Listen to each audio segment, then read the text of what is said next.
நம் ஆண்டவர் இயேசு கிறிஸ்துவின் நாமத்தினால் மகிழ்ச்சியும் சமாதானமும் நம் அனைவரோடும் இருப்பதாக. எசாயா 50:4-7 முடிய. நலிந்தவனை நல்வாக்கால் ஊக்குவிக்கும் அறிவை நான் பெற்றிட ஆண்டவராகிய என் தலைவர் கற்றோனின் நாவை எனக்கு அளித்துள்ளார். காலைதோறும் அவர் என்னை தட்டி எழுப்புகின்றார். கற்போர் கேட்பது போல் நானும் செவி கொடுக்க செய்கின்றார். ஆண்டவராகிய என் தலைவர் என் செவியை திறந்துள்ளார். நான் கிளர்ந்தெழவில்லை, விலகி செல்லவும் இல்லை. அடிப்போருக்கு என் முதுகையும் தாடியை பிடுங்கோருக்கு என் தாடியையும் ஒப்புவித்தேன். நிந்தனை செய்வோருக்கும் காரி உமிழ்வோருக்கும் என் முகத்தை மறைக்கவில்லை.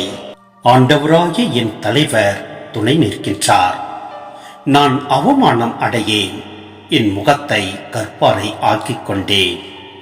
இழிநிலையை நான் அடைவதில்லை என்றறிவேன். சிந்தனை: எசாயா இங்கு யாரை பற்றி குறிப்பிடுகிறார் என்பது கேள்விக்குறி. ஒருவேளை ஆண்டவரில் நம்பிக்கை கொண்டு நிலைத்திருந்த இஸ்ரேல் மக்களை குறிப்பிடலாம், அல்லது இறைவாக்கினர் எசாயா தம்மை பற்றியே இங்கு குறிப்பிடுவதாக கொள்ளலாம்.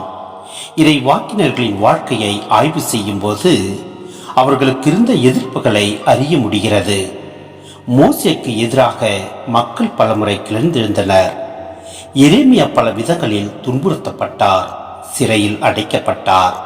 மற்ற இறைவாக்கினர்களும் பலவரான எதிர்ப்புகளை எதிர்கொண்டார்கள். இவர்களை பார்க்கும்போது ஆண்டவரின் உண்மையான ஊழியராகிய இயேசுவின் பணியையும் வாழ்வையும் புரிந்து கொள்ள முடிகிறது. ஆண்டவருடைய ஊழியர் அவருடைய வார்த்தைகளை மக்களுக்கு தர முடியும். அதன் வழியாக அவர்களை கடவுள் சார்பில் ஊக்குவிக்கவும் முடியும். ஏனெனில் ஒவ்வொரு நாளும் அவர் ஆண்டவரின் வார்த்தைகளுக்கு செவி சாய்க்கிறார். ஒரு உண்மையான ஊழியர் ஆண்டவரின் குரலை கேட்க எப்போதும் தம் செவிகளையும் மனதையும் திறந்து வைத்திருக்கிறார். துன்பங்கள் சூழ்ந்தாலும் அவரது விருப்பத்தை நிறைவேற்ற தயாராக இருக்கிறார். ஆண்டவரின் துணையும் அவருக்கு எப்பொழுதும் இருக்கும். எனவே நாம் ஒவ்வொருவரும் இறைப்பணி செய்திடுவோம்.